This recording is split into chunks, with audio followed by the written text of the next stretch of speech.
Among animals.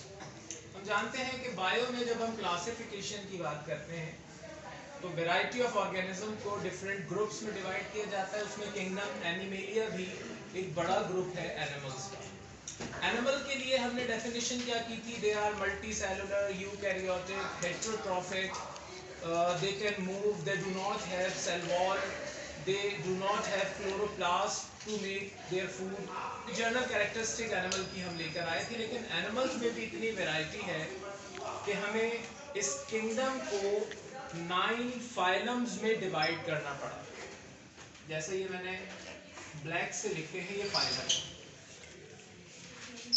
तो इस तरह हम देख सकते हैं कि 9 फाइलम्स में इन्हें डिवाइड किया, और उसका रीज़न कुछ कैरेक्टरिस्टिक का डिफरेंट होना है, जिसमें हम सबसे पहले बात करते हैं बॉडी लेयर की।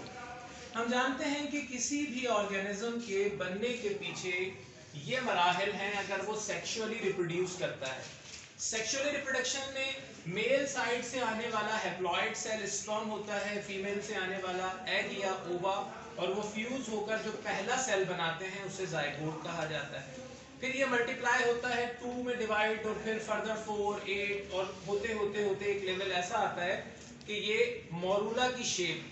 मोरूला क्यों नाम दिया? क्योंकि ये मालबेरी शहतूत से मिलता जुलता होता है, तो इसे मोरूला कहा जाता है जब ये एक सॉलिड बॉल की फॉर्म में नजर आता है लेकिन मल्टीपल सेल्स होते हैं। फिर ये डिवाइड ऐसे होता है कि बीच में एक कैविटी अराइज होती है, और उस कैविटी के अराउंड देखें 2 लेयर्स नजर आ रही हैं, ये बाहर वाली और ये अंदर वाली। बाहर वाली को एक्टोडर्म कहा जाता है और अंदर वाली एंडोडर्म। अगर ऑर्गेनिज्म ये दोनों लेयर्स बनाने के बाद बॉडी के पार्ट्स बनाना शुरू कर दे तो उसे कहा जाता है डिप्लोब्लास्टिक ऑर्गेनिज्म। 2 लेयर बनी और उसके बाद बॉडी पार्ट्स बनना शुरू हो गए। लेकिन अगर ऑर्गेनिज्म तीसरी लेयर भी डिजाइन करता है, जैसे यहाँ देखें 3rd लेयर तक बन गई, नंबर 1, 2 and 3, और फिर उसके बाद ऑर्गन बनना शुरू हुए, तो ऑर्गेनिज्म ट्रिप्लोब्लास्टिक होगा। तो यहाँ सिंपल स्टार से मैंने डिप्लोब्लास्टिक ऑर्गेनिज्म को रिप्रेजेंट किया है, लेकिन जहाँ हमने उनके अराउंड सर्किल बना दिया है वो ट्रिप्लोब्लास्टिक हैं। तो 3 लेयर इस तरह से उनकी बनी हुई है। तो ये हमने इसको क्लियर किया। फिर हम देखते हैं कि जिन ऑर्गेनिज्म में डाइजेस्टिव सिस्टम बनता है, तो डाइजेस्टिव सिस्टम इसी मैनर पर जब बॉडी डिवाइड होते हुए तीसरी लेयर तक आती है तो ये ओपनिंग अराइज हो जाती है। अंदर जो कैविटी बनती है उसको ब्लास्टोसील कहा जाता है, और इस पोर को ब्लास्टोपोर कहते हैं। इंपॉर्टेंट बात है, तवज्जो से सुनिएगा। जिन ऑर्गेनिज्म में ये ब्लास्टोपोर माउथ बनाए और बाद में डाइजेस्टिव सिस्टम की एंडिंग एनस बने, ऐसे ऑर्गेनिज्म को प्रोटोस्टोमिक ऑर्गेनिज्म कहा जाता है। ब्लास्टोपोर अगर माउथ पहले बनाए एनस बाद में बने, प्रोटोस्टोम, और कुछ ऑर्गेनिज्म पहले एनस बना लेते हैं इस ब्लास्टोपोर से और बाद में माउथ बनता है, तो ऐसे ऑर्गेनिज्म ड्यूट्रोस्टोमिक कहलाते हैं। तो इन पूरे फाइलम सिस्टम में आपकी बुक ने एक पूरा ट्री बना के दिया है इस नेक्स्ट पेज पर, जिसमें ब्लास्टोपोर की हकीकत पर कुछ प्रोटोस्टोमिक कुछ ड्यूट्रोस्टोमिक बनाए हैं। यहाँ तक कॉन्सेप्ट क्लियर हो गया। फिर हम बात करेंगे इसमें सीलोम की। सीलोम क्या है? सीलोम बॉडी कैविटी है जिसमें बॉडी का इंटरनल विस्ट्रा मौजूद होता है। सिस्टम्स में digestive system, kidney, excretory system और रिप्रोडक्टिव सिस्टम भी उसी का हिस्सा बन जाता है। तो बॉडी कैविटी जिन ऑर्गेनिज्म में मौजूद होती है उन्हें सीलोमेट कहा जाता है। जिसमें बॉडी कैविटी बनने के बाद थोड़ी देर के बाद फिलअप हो जाती है वो सोडोसीलोम कहलाते हैं। जिनमें सीलोम होती ही नहीं है, 2 लेयर वाले हैं, सीलोम बन ही तीसरी लेयर मीजो और एंडो के बिटवीन रही है, तो फिर उसमें तो होगा नहीं क्योंकि मीजो नहीं है। तो जिन ऑर्गेनिज्म में सीलोम नहीं है वो सीलोम एब्सेंट पर ये 2 फाइलम है। जिनमें सीलोम सोडो है, बनने के बाद मीसेंकाइमेटिक सेल से फिल हो गई, उन्हें नीमाटोड फाइलम में रखा और वो कौन से हो गए? सोडोसीलोमेट हो गए। और जिसमें सीलोम है वो ये बाकी फाइलम को हमने अलग कर लिया। तो सीलोम प्रेजेंट, सीलोम सोडो या एब्सेंट सीलोम पर डिवाइड हो गए। अब कितनी चीजें कवर हो गई? फैट ऑफ ब्लास्टोपोर कवर हो गया, बॉडी लेयर कवर हो गई और सीलोम कवर हो गया। फिर हम बात करते हैं सिमेट्री की। सिमेट्री होता है बॉडी प्लान।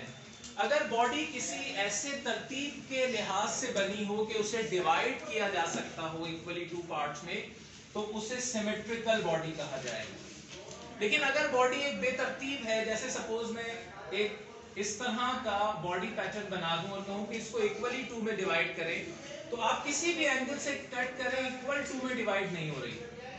तो ऐसी बॉडी जो इक्वली डिवाइड ना हो रही हो उसे एसिमेट्रिकल बॉडी कहा जाता है। तो यहाँ हमें कुछ एसिमेट्रिकल भी मिलेंगे, जैसे ये पॉलीपेरा एसिमेट्रिकल है। लेकिन सिमेट्री में भी दो तरतीब देखी गई, रेडियल सिमेट्री भी हो सकती है, बायलैटरल सिमेट्री भी हो सकती है।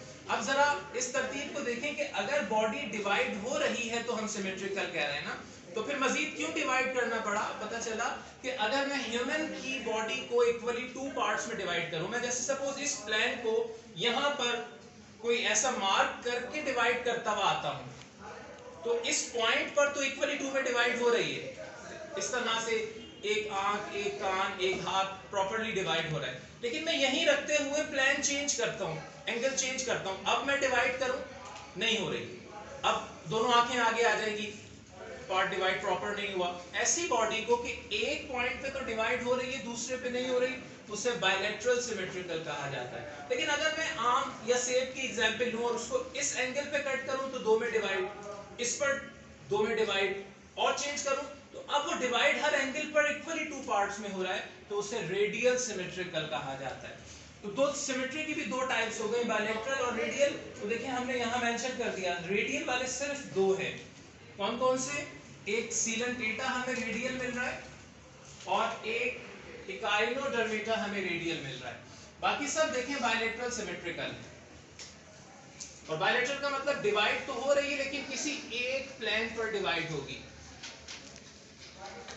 ठीक, तो ये जर्नल चीजें जो अभी हमने कवर की, फैट ऑफ ब्लास्टोपोर कवर किया, सिमेट्री, सीलोम और बॉडी लेयर, और फिर इन सबको इन फाइलम पर अप्लाई करके देखा कि किस किस में कौन कौन सी जर्नल कैरेक्टरिस्टिक है। अब हम अगले टॉपिक पर हम मूव करेंगे कि हर फाइलम की डिटेल, उसका एडॉप्टिव कैरेक्टर्स, उनकी बॉडी की डेवलपमेंटल पैटर्न पर स्टडी के वो कितनी पिछले फाइलम से स्ट्रॉन्ग है और अगले फाइलम से वीक है। ये सारे उसके एवोल्यूशनरी एडॉप्टिव कैरेक्टर हैं, उसे नेक्स्ट क्लास में फिर हम डिस्कस करेंगे।